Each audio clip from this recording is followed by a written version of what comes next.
Hello everyone, welcome in study ji के platform में। CUT BEd entrance exam 2023 में PGQP 01 हो या 74 हो, उसके लिए P01 हो या 74 एक्चुअल में BHU BEd का कोर्स कोड है।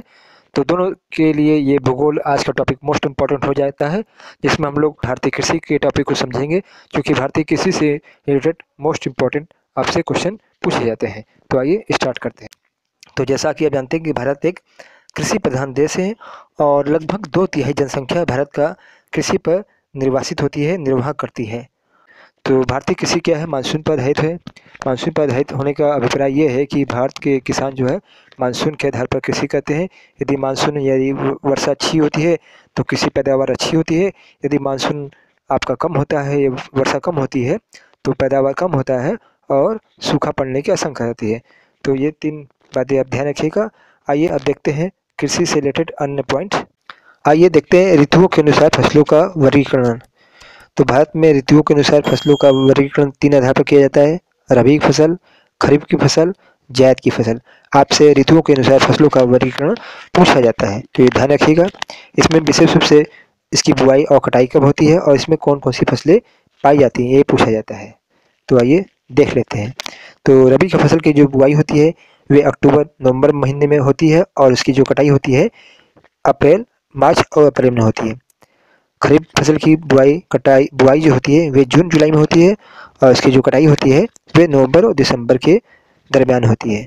जायद की फसल की बात करें तो इसकी बुआई मार्च में होती है और कटाई जून में होती है।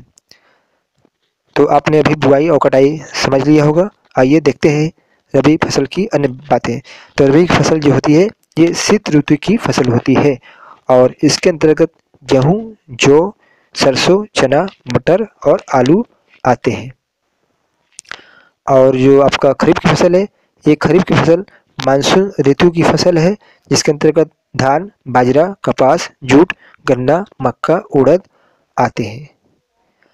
जायद की फसल रबी तथा खरीफ फसल के बीच के सूखे के मौसम में उगाई जाती है, जिसमें तरबूज, खरबूजा, ककड़ी और खीरा आता है। क्योंकि आपने देखा होगा गर्मी के मौसम में तरबूज, खरबूज, खीरा ज़्यादा मिलता है, क्योंकि उस समय जायद की फसल उगाई जाती है, जिसका बुआई का टाइम मार्च में होता है और उसका कटाई काम जून में होता है। तो इसको याद कर सकते हैं इस तरह से।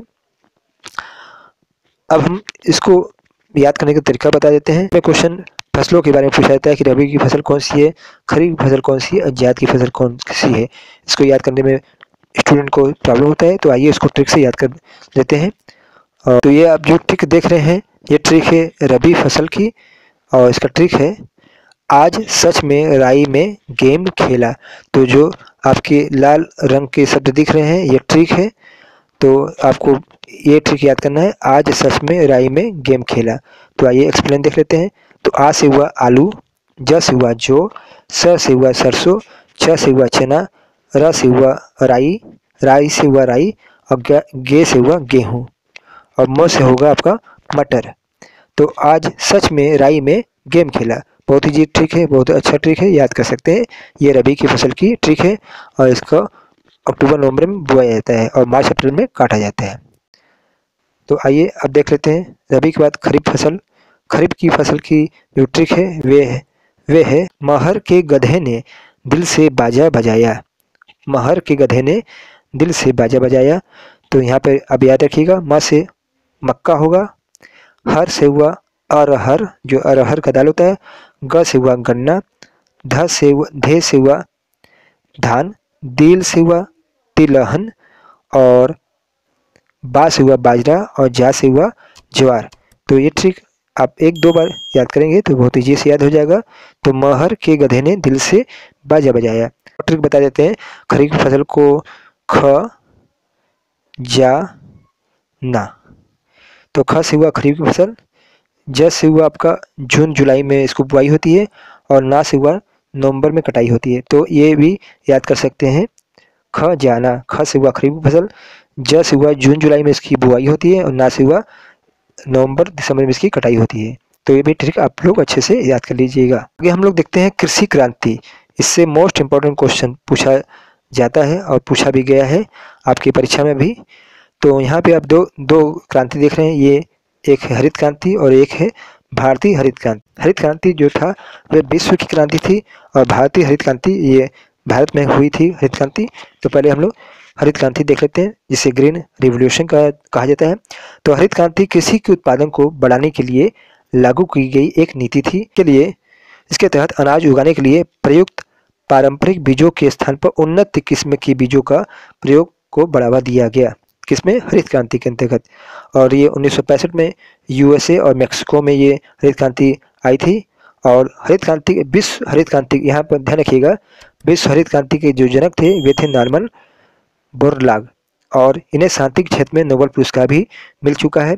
कृषि के क्षेत्र में नोबेल पुरस्कार नहीं दिया जाता है, इसलिए नॉर्मन बोरलाग को शांति के क्षेत्र में नोबेल पुरस्कार मिला है। तो यदि आपसे पूछा जाए हरित क्रांति के जनक कौन है, तो आपका उस उत्तर होना चाहिए नॉर्मन बोरलाग। यह विश्व हरित क्रांति के जनक भी आपका आंसर होगा नॉर्मन बोरलाग। अब हम लोग बात करते हैं भारतीय हरित क्रांति की। तो भारतीय हरित क्रांति के जो जनक हैं वे थे एम.एस. स्वामीनाथन। और भारत में हरित क्रांति की शुरुआत 1966-67 में हुई थी।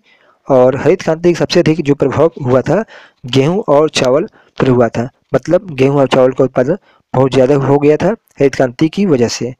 और हरित क्रांति के बाद भारत में चावल का उत्पादन 3 गुना बढ़ गया और गेहूं का उत्पादन 5 गुना बढ़ गया। तो इसमें आपको क्या याद रखना है? आपको इसमें याद रखना है कि इसके जनक कौन थे हरित क्रांति के, भारतीय हरित क्रांति के जनक एम.एस. स्वामीनाथन थे। शुरुआत कब की गई थी? 1966-67 में। और किस पर सबसे अधिक प्रभाव पड़ा? गेहूं और चावल पे। अब हम बात करते हैं कुछ क्रांति की जो कृषि से संबंधित है, इससे भी प्रश्न आपकी परीक्षा में पूछे जाते हैं। तो श्वेत क्रांति जो संबंधित है वह दूध उत्पादन से संबंधित है, क्योंकि श्वेत और दूध सफेद रंग का होता है, इसलिए श्वेत क्रांति दूध उत्पादन से संबंधित है। पीली क्रांति तिलहन उत्पादन से संबंधित है, क्योंकि तिलहन जो होता है वे पीले रंग का होता है। भूरी क्रांति उर्वरक क्रांति से संबंधित है, क्योंकि उर्वरक का जो कलर होता है वे भूरे रंग का होता है।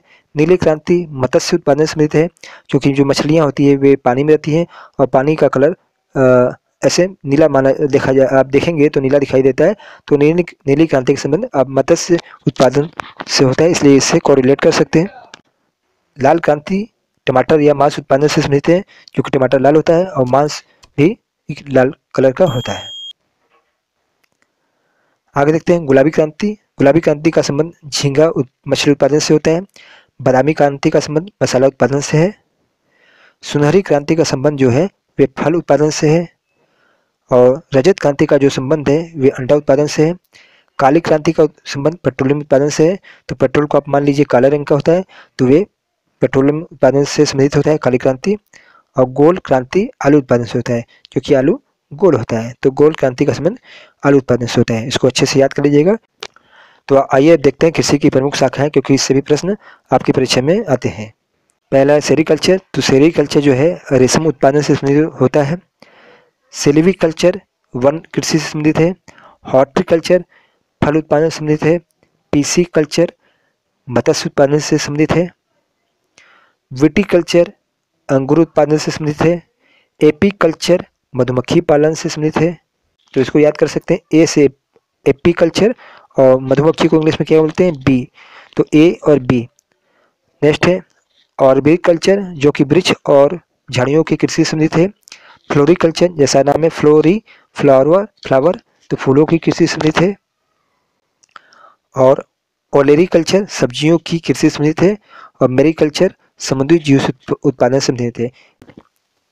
तो पढ़ते हैं हम लोग कृषि के प्रकार, क्योंकि इससे भी क्वेश्चन आपके परीक्षा में पूछे जाते हैं। तो पहला जो कृषि का प्रकार है वह है झूम कृषि, जिसे स्लैश एंड बर्न फार्मिंग कहा जाता है। यह कृषि विशेष रूप से पूर्वोत्तर राज्यों में की जाती है। और ये कृषि क्या होती है? इसके अंतर्गत पहले जहाँ पे फसलें होती हैं, पेड़ पौधे होते हैं, उसको काट के उस भूमि पर खेती की जाती है। फिर इसके बाद जब ये भूमि पर उर्वरता खत्म हो जाती है, उसके बाद आगे के पेड़ों को काटा जाता है और फिर उस पर खेती की जाती है। तो इस प्रकार क्या होता है? ये झूम कृषि से कहा जाता है। और जैसा नाम से आप समझ आ रहे हैं कि स्लैश एंड बर्न मतलब आपका जलाना। तो इस प्रकार से इसमें खेती की जाती है। और इसका एक नाम ये भी है स्थानांतरित कृषि। क्या कहा जाता है इसे? स्थानांतरित कृषि। इसमें कृषि का स्थान क्या हो रहा है? परिवर्तित हो रहा है। पहले यहाँ पे खेती हो रही थी, फिर उसके बाद अब यहाँ पे खेती होने लगी, तो इसलिए इसे स्थानांतरित कृषि कहते हैं, झूम कृषि कहा जाता है, और ये किन राज्यों में होता है? पूर्वोत्तर राज्यों में। आइए नेक्स्ट देख लेते हैं। सीढ़ीनुमा कृषि जिसे ट्रेस फार्मिंग कहा जाता है, ये भी मोस्ट इम्पॉर्टेंट है, इससे भी क्वेश्चन बनते हैं। तो इसे सीढ़ीनुमा या सीढ़ीदार खेत कहा जाता है, जैसा कि आप पिक्चर में देख सकते हैं। तो सीढ़ीनुमा जो खेती होती है ये पर्वतीय या पहाड़ी क्षेत्रों में होती है। क्यों? क्योंकि पहाड़ी क्षेत्रों में क्या होती है, भूमि का जो होता है वो ढाल भूमि होता है, और इसलिए यहाँ पे एक आपका जो खेती होता है वे सीढ़ीनुमा प्रकार का होता है। क्यों होता है? इसलिए होता है कि इन प्रदेशों में पहाड़ों की ढलानों पर सीढ़ियों के आकार के छोटे छोटे खेत विकसित किए जाते हैं, जो मृदा अपरदन मतलब मिट्टी के कटाव और बारिश के पानी को बहने से रोकने में सहायता करते हैं। क्योंकि पहाड़ी क्षेत्रों में समतल भूमि का अभाव होता है, तो वहाँ पे क्या किया जाता है, सीढ़ीनुमा खेती का तरीका अपनाया जाता है, जिससे इससे क्वेश्चन इस प्रकार से बनता है कि सीढ़ीनुमा खेती कहाँ पर होती है? तो आपका उत्तर होना चाहिए पर्वतीय या पहाड़ी क्षेत्रों में, और झूम कृषि जैसे बताया जा चुका है पूर्वोत्तर राज्यों में। अब हम देख लेते हैं कि स्थानांतरित कृषि के प्रकार और उनके क्षेत्र किन क्षेत्रों में होता है, क्योंकि स्थानांतरित कृषि का अन्य नाम बहुत सारा है। जैसे झूम कृषि असम में होती है, पोनम कृषि ये स्थानांतरित कृषि के सभी नाम हैं। तो पोनम कृषि केरल में होता है, पोड कृषि ये आंध्र प्रदेश और उड़ीसा में होता है, खील जो कृषि होती है वे हिमाचल प्रदेश में होता है, कुमारी क से कुमारी और क से केरल तो केरल प्रदेश में होता है, वालरा कृषि जो होता है वे दक्षिणी पश्चिमी राजस्थान में होता है।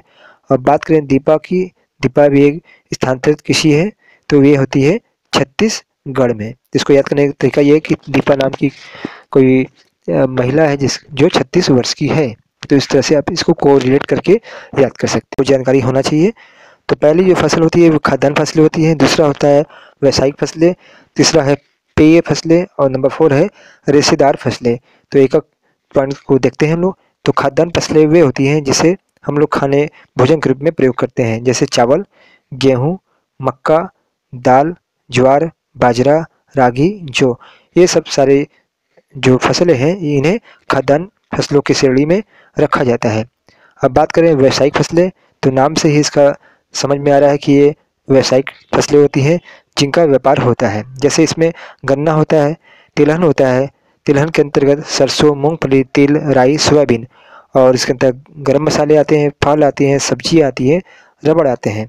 तो ये सब जो तो ये आपकी व्यावसायिक फसलों के अंतर्गत आते हैं। अब बात करते हैं पेय फसलें। तो पेय फसलें मतलब होता है जिन्हें ड्रिंकिंग मतलब पीने के रूप में प्रयोग किया जाता है, जैसे चाय, कहवा, तंबाकू, ये सब किस प्रकार फसलें हैं? ये आपकी पेय फसलें हैं। बात करें रेशेदार फसलें की, तो रेशेदार फसलों में कपास, क्योंकि इसमें रेशा होता है, जूट में भी रेशा होता है, सन, पटुआ और मेस्टा, ये सब क्या है आपके रेशेदार फसलें, क्योंकि इससे भी आपके क्वेश्चन आ सकता है कि आपसे यदि पूछ लिया जाए कि चाय किस प्रकार का फसल है, तो आपका सही उत्तर होना चाहिए पेय फसल। कहवा किस प्रकार की फसल है? ये भी पेय फसल है। यदि बात करें गन्ना की, तो गन्ना किस प्रकार की फसल है? व्यावसायिक फसल है। मुझे आशा है कि आपको ये टॉपिक समझ में आया होगा, और इससे रिलेटेड MCQ हम लोग नेक्स्ट वीडियो में देखेंगे, इसलिए चैनल को सब्सक्राइब और लाइक करना ना भूलें, ताकि आपको अपडेटेड वीडियो समय से मिलता रहे। मिलते हैं नेक्स्ट वीडियो में।